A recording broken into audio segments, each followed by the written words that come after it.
Hey, welcome to Backyard Bows. I'm Brandon, and today we're gonna look at the Justice by Bowtech. So I keep finding myself saying this, but I think more and more where you're gonna find companies starting to provide us with bows that are right there, priced right in that kind of gap in the market in between budget bows and flagship bows.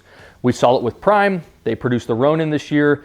Darton has the Consequence, which I'm really looking forward to. And then Bowtech has the Justice. They actually have the Commander too, which is kind of a revamp off of that Solution platform. But both of them are right there in $1,000. I think the Commander is limited. The Justice is on the website as a new bow for this year. And the big question to me is, where's the give and take? So as we got the prices down, what else are we sacrificing with? And with Bowtech, to me, they stripped it of everything that makes a Bowtech Bowtech. So you don't have any deadlock tuning. You don't have any of the new technology, the time lock, the grip lock. You don't have the ability to mount the sight into the risers. It's a well-made bow. It looks very high quality. I think the only thing that I noticed first glance is it has this cable rod that I just can't stand. I don't think the other cable flex guard that they have used in the past would reach this length with the brace height being what it is, but I think they could have upped this a little bit with maybe kind of what PSE uses, kind of that sliding ball bearing roller guard on the rod. Again, I just want to see everything of flagship quality. So you're still paying $1,000. I don't think you should cut any corners anywhere. Stripping this thing of all the cool technology that Bowtech comes out with, I think that is right where you should drive the price down, especially for those of you who do not see yourself using any of that technology. It's just not something that you will utilize. I think they did a good job by kind of giving us a nice quality bow. I know this thing is going to be a shooter, has awesome specs, 31.5-inch axle to axle, 6.8 on the brace height, 326 on an IBO, 50, 60, 70 pound limb options. I think it goes from 25.5 out to 31.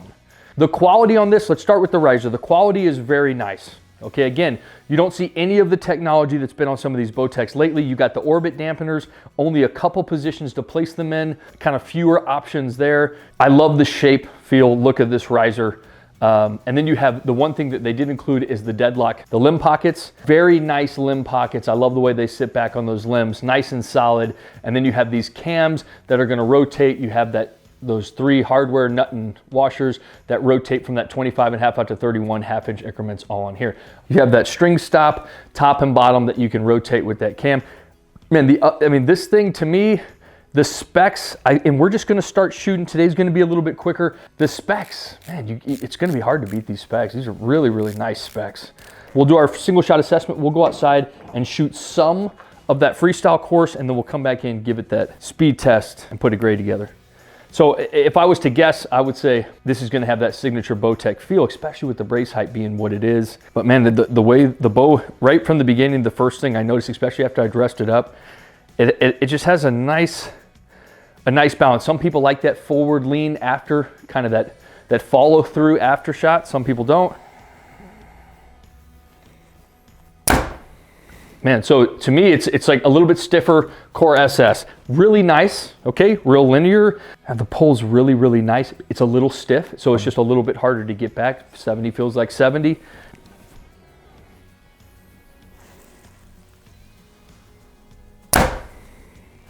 And a full draw.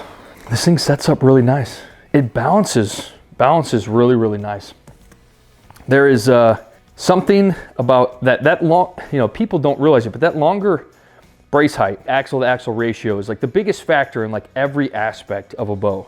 But that longer brace height on there really, once you get here, man, that feels really good. The balance is very little in your hand, which is also surprising to me. This has a great feel to it. So again, we're trying to get consumers a better price bow, because as we know, prices are skyrocketing. I feel like that margin is becoming bigger and bigger, where you got $1,400 for flagship, $500-600 for budget. Well, there's this huge gap in between it that we're going to start seeing being filled. And honestly, I love that. More bows to review and more options for us as consumers. I think my favorite so far is the Prime Ronin. This is nice though. This is a very, very same quality. The specs are gonna make this thing an absolute shooter. Let's go outside. Let's shoot one more, but let's go outside and we'll shoot a bunch. The draw cycle I like more and more. I think right now the balance is the best part. Once you get it back, it sets up real nice. Let's go sling some. So I told you in the beginning, we're gonna do it a little bit different today. So here's what we're gonna do for the freestyle shoot that we give you on camera. We're gonna give you a quick 6. I'm gonna get a group as tight as I can at 40 yards on that black bear. I'm gonna get 6 shots. The last one we'll do the full draw stall on. Here we go.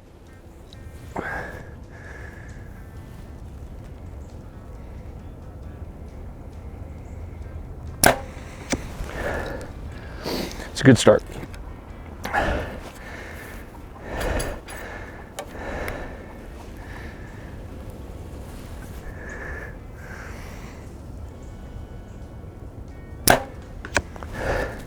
So something else I said inside that I think is very important is the give and take. If you can strip technology off of a bow, I still want performance.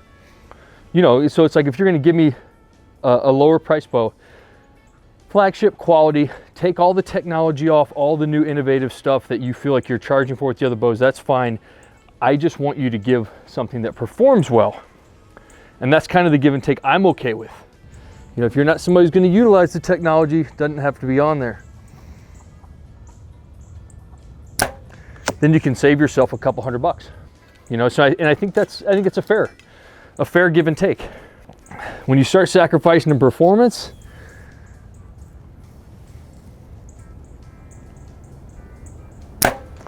you can't charge $1,000 for it. So we got one more, and then we'll do a full draw stall. Again, just trying to kind of stay with that group that we're making here.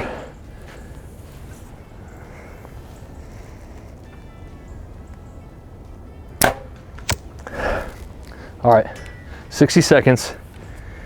I'm already a little gassed too, so this will be interesting.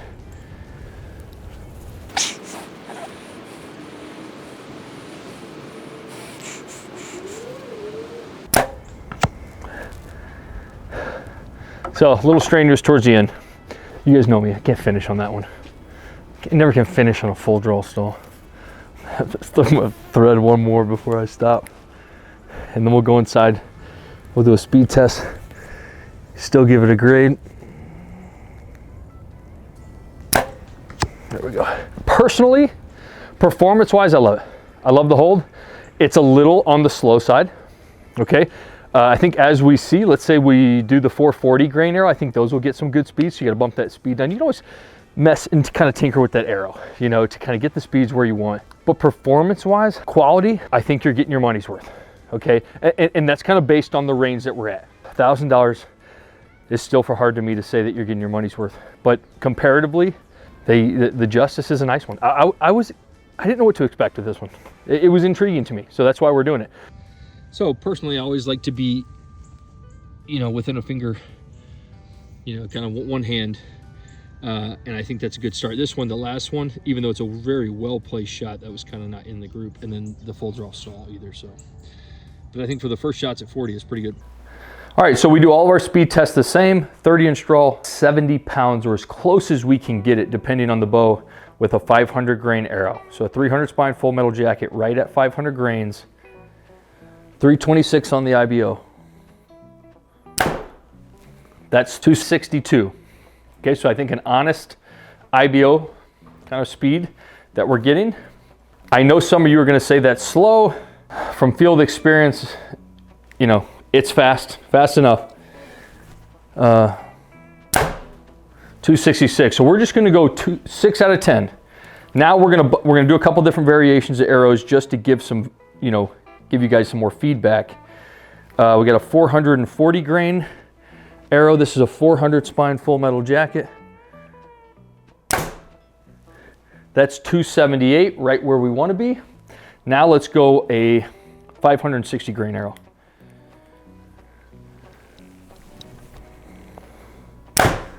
That's 252. Those are all fine speeds. 6 out of 10 for the grading. All right, we have been running through some Bowtechs lately. When I get on a Bowtech train, it's hard for me to get off. So let's just jump right in. 263 on the speed test. Slower end of the bows we've gotten here, but keep in mind, especially if you're new to hunting, very deadly speeds, especially for whitetail, turkey. I mean, you're looking at perfect speeds if you bump up the arrow, or if you bump down the arrow grain like I talked about, you get right in there in the money, 280. You can always tinker with the arrow, make some adjustments, get the speeds that you're looking for, but I would say it's on the slower end of the bows that we've gotten here. Quality, I gave it a 7, and I'll tell you why. The Ronin, I think, is the exact same quality, but it came with a nice cable guard. I'm gonna start you gotta create some separation somewhere, and to be honest, this cable guard, it's like one of those things. It's like, just throw it on there. This would be a perfect, complete flagship style bow for a great price if it had that cable guard on here. And I know I'm being petty in a way, but it's like, if you're gonna pay $1,000, give us flagship quality from top to bottom. I gave it an 8 for the appeal. I like the way it looks. It's a very sleek bow. I love the riser. It kind of actually looks like the Ronin, kind of a prime style riser, but it's sleek looking for sure. I love the way it looks from top to bottom. And then you go into technology. I gave it a 6. On the lower end, I mean, it doesn't have the integrated rest spot. It doesn't have anything on the front for the Picatinny reel. It took all of the Bowtech technology that we see, all the deadlock stuff off of it here. It's as basic as you can get. I do love the binary cam system. Easy to tune. Once it gets tuned, it stays tuned. I like the adjustments, you know, a little bit of adjustments that you can play with. But the technology, you know, it's going to be on the lower side at a 6. And then for the performance, I went back and forth with this. When I first got done shooting those small freestyle shoots we did on camera, you know, I shot it a bunch more and it kind of was, I was teetering the line, but I went ahead and gave it an 8. Again, I think if I was to compare it to something similar, the Ronin, I think it's right, it would be right under. So again, we're going to split some hairs. We gave it an 8, 35 times 270 gets to make up for 1. So after taxes, you're over $1,000. Okay, so anywhere between 1,000 and 1,500, you only get 1 makeup point. So again, we really reward for people who get those, you know, can get those prices down and give us something for a great price. I think again, we're going to see more and more of these. I love it. You got the Ronin, you got the Consequence, you have the Justice. We're going to add this in there. I don't know what I'm going to call it yet, but we got budget bows. We'll have these, and then we'll have flagship bows. We're going to make another category because I think it's worth it, and I think we're going to start seeing more and more and more. But performance-wise, if you're not somebody who cares about all the technology, you are getting your performance on this bow. It shot great.